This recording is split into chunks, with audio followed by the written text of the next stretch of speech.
Hello and welcome back to Gapey's Garden. Today I wanted to show you all the cherry tomatoes that I'm growing this year, and we're going to start with the hybrids. So these hybrids were received from seed trades, so I'm not sure if some of these may have been saved seeds from hybrids or not, because they don't look like they should on some of these. So this first one here is the Super Sweet. Now, as far as I know, Super Sweet is supposed to be a round red cherry tomato, and these ones are not very round. So if we take a look at that, it's kind of a longer shape and not round. And also it's kind of got some kind of squarish kind of shape to it. It's not perfectly smoothly round.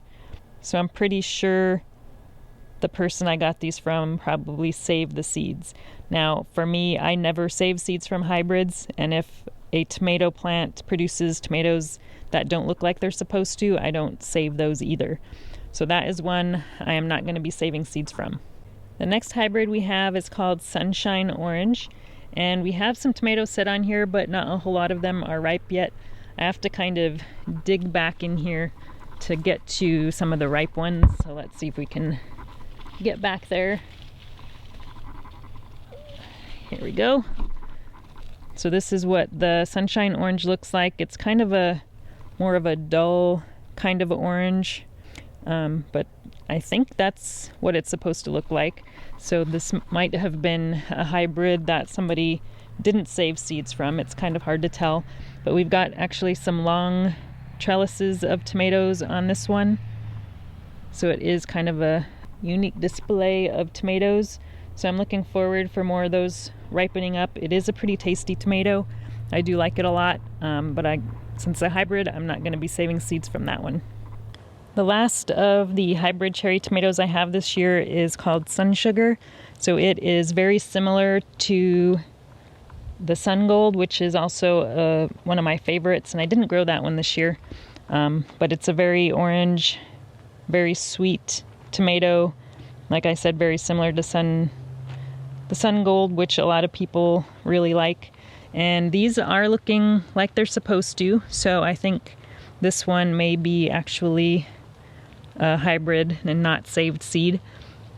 Here's another one that turned out to be not what it was supposed to be, and this was supposed to be a white rabbit currant tomato, and these definitely are not white. They're very red and very round, so I'm not sure what these are, but they're not white currants, unfortunately.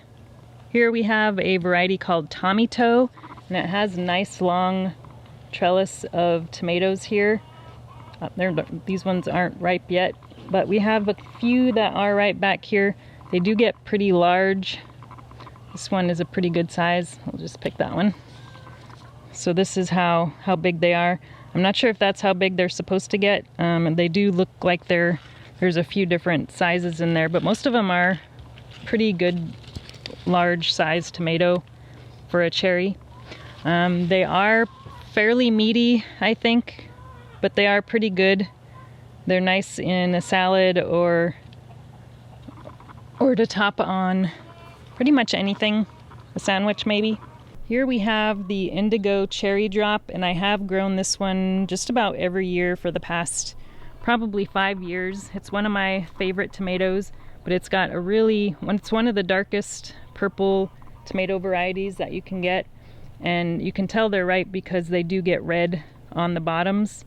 So they're dark on top and then kind of a red blush on the bottom where it's kind of covered in shade. So any part that's in the sun will get a really dark purple. So they're really good, and they taste really good too. But it's pretty productive as well. Next we have the blue gold berries, and this was one of my favorites a couple of years ago, but this year it doesn't seem to be doing as well. And the tomatoes seem to go bad pretty quickly after harvesting, which I don't remember that happening the last time I grew it. So I'm not sure what's going on with this one. It's also not being very productive this year either. And some of the fruits, I think these are the older fruits, are kind of discolored, kind of brownish. I don't think it doesn't have any sign of blight, but that's kind of what that reminds me of. So I don't know about that one. Next we have chocolate cherry, which is another really great one that I've grown before. One of the tastier tomatoes. And I haven't seen a whole lot of ripe ones on this one, unfortunately, but I think I found one back here. Maybe slightly underripe, but that's pretty close to ripe. But there are quite a few tomatoes set on it, so hopefully we'll get some more. They are various sizes. There's some kind of really large ones, and these smaller ones might get a little bigger, but it is a little bit bigger of a cherry tomato than some varieties. And then next we have one called Midnight Pear, and I was really looking forward to growing this one. It seems to be really productive. There's a lot of tomatoes set on there, but the only problem with this one is it does seem to split a lot. So if we look back here, and it hasn't been raining, this one actually isn't too bad, but a lot of the ones that I've been harvesting have split down the side, and if you wait too long, they also split. But I have fed, if they do split, I will just feed those to the chickens, but I'm not seeing any split ones right now. I actually stopped watering this one because of the splitting problem, so I haven't watered this in it's probably been a week, while the other tomatoes I've been watering about every 2 or 3 days. These last two varieties are super prolific.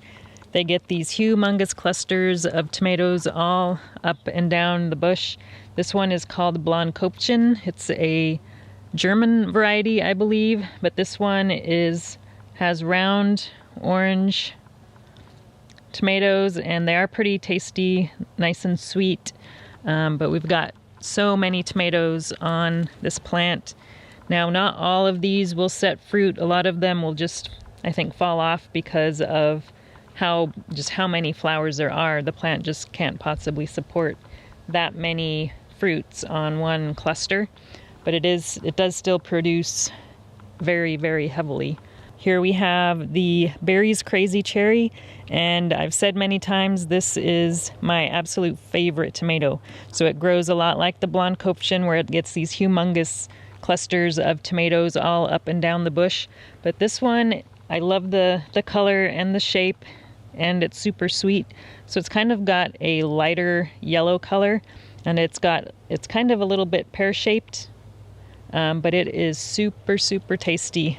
Very sweet. I'd say it's even sweeter than the Sun Gold, which is probably one of the sweetest tomatoes. But we've got big clusters all up and down this bush as well.